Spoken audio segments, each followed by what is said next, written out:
John Clemson, and I am the chair of the Winchester Historical Commission, which is a town-appointed board with 7 members, and we are charged with the protection of the town's historical and cultural resources. We are going to do a tour of North Main Street, which is one of the earliest commercial and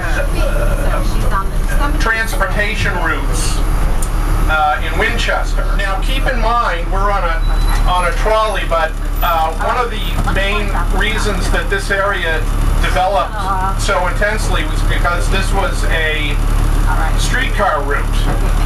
Starting in the 1880s, it was horse cars, and then converted to electric in the 1890s. So this was a main transportation route between Arlington and Woburn.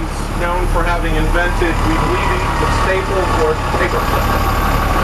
So, and the whole family. One of the reasons the entire town of Winchester is here is because the railroad was constructed in 1835, very early in the history of railroads. It was built by the developers of the Lowell textile mills, Boston Associates, Boston businessmen with a lot of capital. There was a huge tannery on the corner of Main and Swan that began in the middle of the 19th century, in the 1840s and 50s, and grew over the years. It was in business until the early 50s when it was sold and shortly thereafter burned. And I will talk a little bit more about that as we proceed up the street. So one of the things we'll do on our trip is try and imagine how the tremendous degree of change that has happened along this area. Right here on the left, the site of Stop and Shop was 100 years ago was the George Blanchard Coal and Lumber Yard. And across the street, the park at Wedge Pond was a pretty dense residential neighborhood.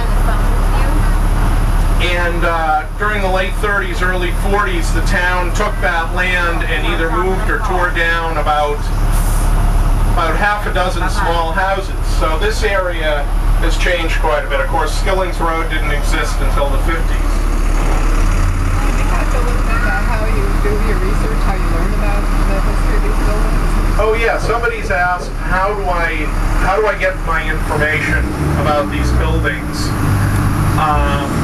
I use a lot of primary sources like old voting lists, directories.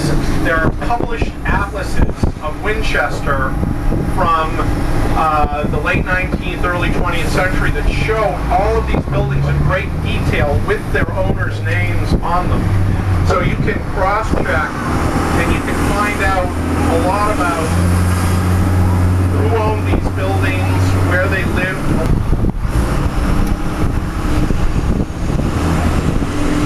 So I hope you found a new appreciation for the historical significance of this area that sometimes gets overlooked.